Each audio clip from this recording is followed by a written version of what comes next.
The bassist and drummer relationship is one of the most important in modern music. In this video, I'm going to help you understand why that is and then show you 3 things you can do to help improve the relationship you have with your drummer. How's it going, guys? Hugh Richardson from onlinebassguitar.com here. On my channel, I do gear reviews and bass lessons like this one. So if you like what you see in this video, then consider subscribing and turning on notifications so you don't miss the next one. Together, a bassist and a drummer are often described as the foundation of the band, but what does that really mean? When we take a closer look and see what drums and bass are responsible for within a piece of music, this idea of them being the foundation starts to make a little bit more sense. Drums are responsible for the tempo. They help establish the feel of the music, they help establish the dynamics, they help to mark out the form of the music, and all the majorly important rhythmic information in a song, so things like unison lines or riffs, will usually pass through the drums in some way. The bass, on the other hand, helps to ground and establish the chords in the song. The bass can often help support the tempo of the music, so something like walking bass in jazz is a great example of this. And because the bass often plays a lot of rhythmically important material as well, it helps to serve as a bridge between the rhythmic instruments and the chordal instruments, allowing the chords to have influence within the rhythm and the rhythm to have influence within the chords. So now that we understand just how many important things rely on a solid relationship between the bassist and the drummer, we can start to look at 3 ways you can use this information to improve your relationship with the drummer. The first thing you can do is improve your own inner sense of timing and feel. Even though the drums often set the tempo of a piece of music, a drummer will still look to us as a bass player for support and help with maintaining that tempo.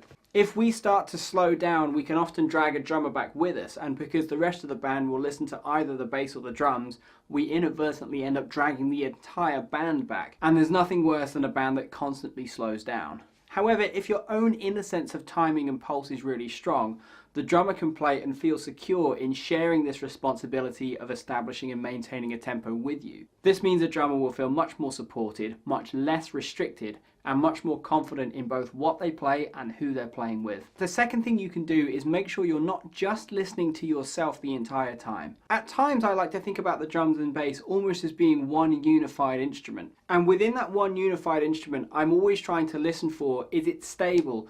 Does it keep a solid tempo? If I hear a drummer go for a fill after 8 bars of a groove, my first thought isn't necessarily, can I add a fill or can I do something flashy? What I try to think about is, what can I do to make the two of us still sound tight, feel strong, feel confident? What can I do to help maintain and strengthen this relationship that so many important aspects of the music rely on? And for them to suffer every 4 bars or every 8 bars or every time either the bass player or the drummer or both of them go for a feel can have a really bad effect on the music overall.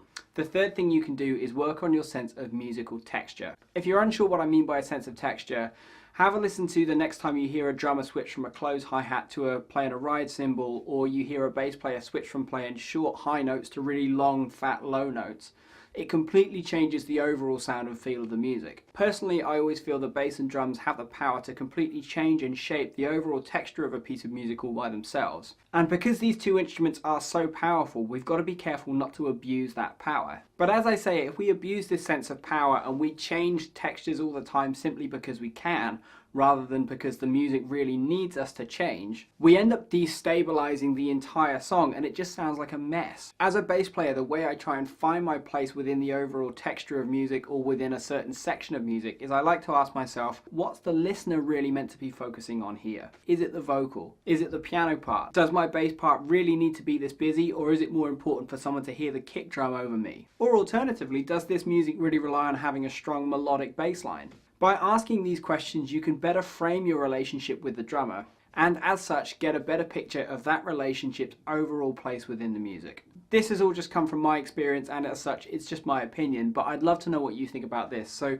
make sure you leave me a comment down below. If you've enjoyed this video, of course, I'd appreciate a thumbs up. Thanks again for watching. I'll see you real soon. Take care.